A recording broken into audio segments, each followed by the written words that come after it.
Welcome to BSc Statistics students. In this lesson, I discuss the Big M method, one of the artificial variable techniques, technical techniques method, the method of solving a linear programming problem which involves artificial variables. It is artificial variable technique. This is one such prominent technique. Step by step. Step 1. As usual, simplex procedure, there are many number of steps which are involved in the simplex procedure. So I don't discuss, but even then, first 4 steps. Step 1. What is step 1? You check whether the given objective function is maximization or not. If not, you have to convert in terms of the maximization. So the given function, objective function, you have to convert in terms of maximization. Step 2. As usual, what is step 2? You have to check the right hand side constants, whether are non-negative or not. That's all vi are greater than or equal to 0 for all I. All vi are greater than or equal to 0. So you have to check it. If any of vi is negative, then you have to convert the negative by positive by multiplying -1, by multiplying the entire inequation of the constraint by -1. That is as usual procedure. That is step 2. And step 3, it is a introduction of these slack and surplus variables whichever necessary in the respective linear programming problem, given linear programming problem, to convert the given inequations of the constraint into equations.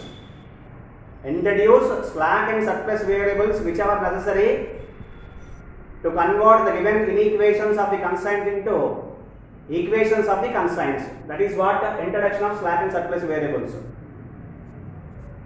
But of course, here one particular procedure, one small step or procedure we have included in the next step. That is, put the cost of these variables as zeros. We have to do it. But in the next step, after introducing the artificial variables, we do.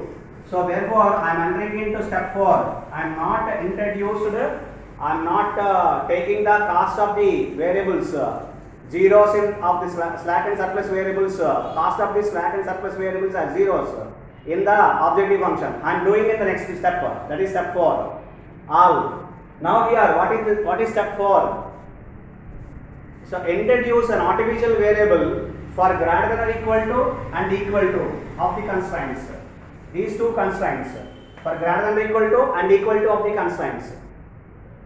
Whichever the initial basic feasible solution is not obtained, or in other terminology, introduce the artificial variables for greater than or equal to and equal to constraints to obtain an initial basic feasible solution. Maybe it is very good in the sense of consideration. To obtain an initial basic feasible solution. So introduce artificial variables greater than for the constraints greater than equal to and equal to of the constraints, and now put the cost of the artificial variable as -m. Put the cost of the artificial variable as -m, very large penalty. So m is a large value, large quantity. So -m is a large penalty. That is the terminology we use, a large penalty.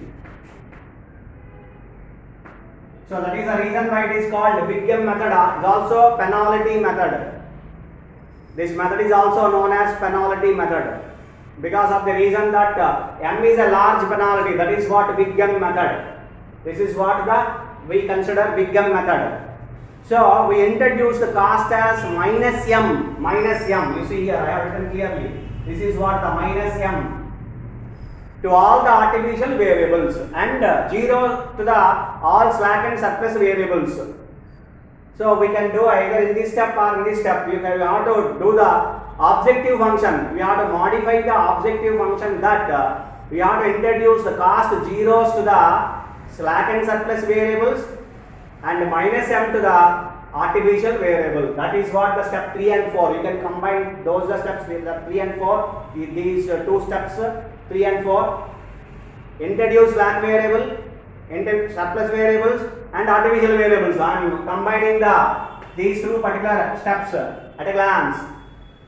Introduce slack variables, surplus variables, artificial variables, whichever necessary.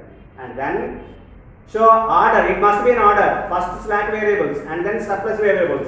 And last only artificial variables. After introducing slack and surplus variable, we have to go and consider the artificial variables. Okay, that is at the end, last. After introducing slack and surplus variables to all the constraints and come back again, and then again introduce the artificial variables. That is what the procedure. And then introduce costs of the, that is put the cost of all slack and surplus variables as zeros and artificial variables as minus m. That is where m is large penalty, large quantity, minus m is large penalty. So that is what up to step 4. Now step 5. What is step 5? We apply simplex procedure. As usual simplex procedure. If you apply the simplex procedure, we may get 3 kinds of cases. Step 5.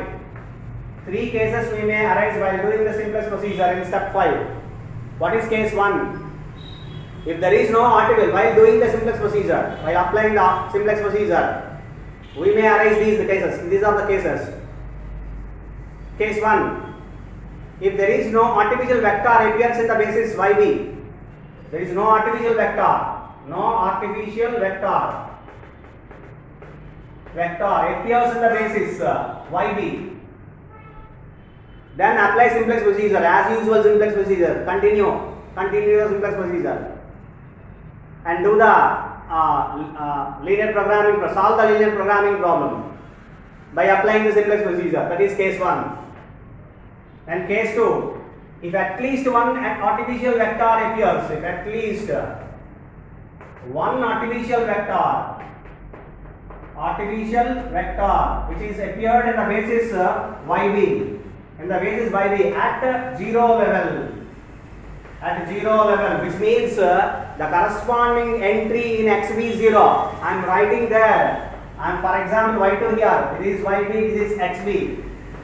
For example, y2 here, the value is 2. Then what I am writing? x2.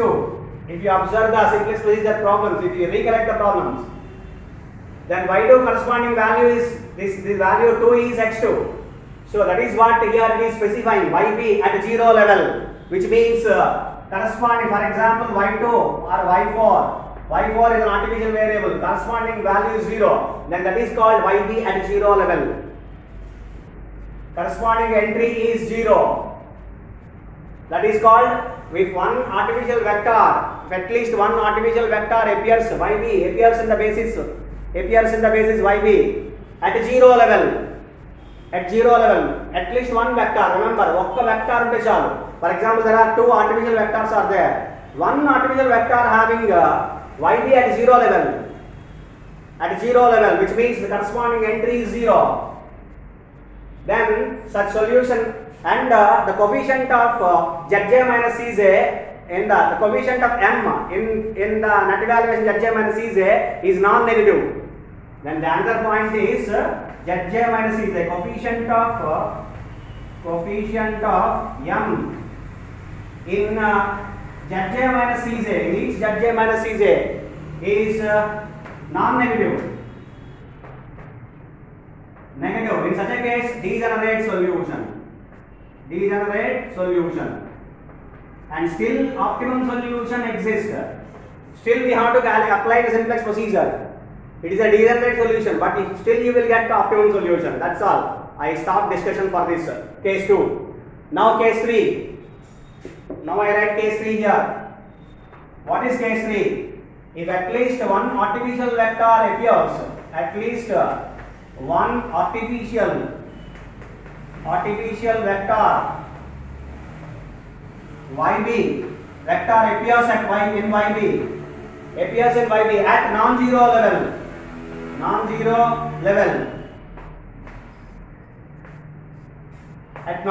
level, which means this is, for example, y4. It is an artificial vector. It is corresponding to the entry is positive.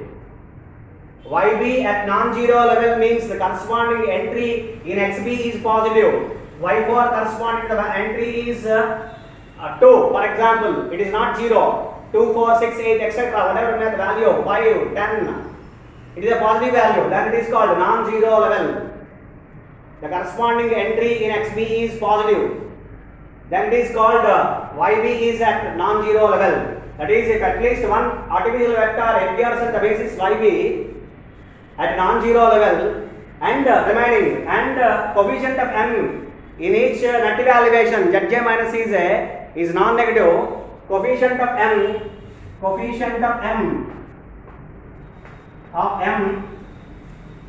in each negative elevation Zj minus Cj is non-negative. That which means either greater than or zero, greater than value or zero value, greater than or equal to zero, non-negative.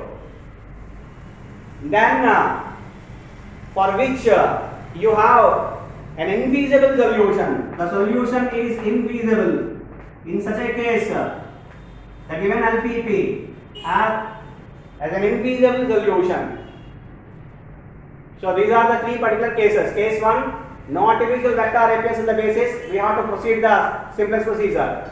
Case 2, if at least one artificial vector appears in the basis YB at zero level and the coefficient of M in each negative elevation Zj minus Cj is non-negative, then in such a case the given problem is degenerate solution. Even LPP is a degenerate solution, still optimum solution exists. Come to the case 3.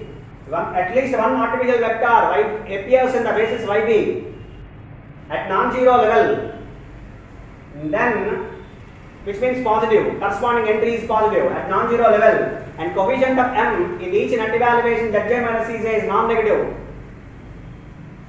Then the current solution is infeasible solution. If it is at zero level, then degenerate.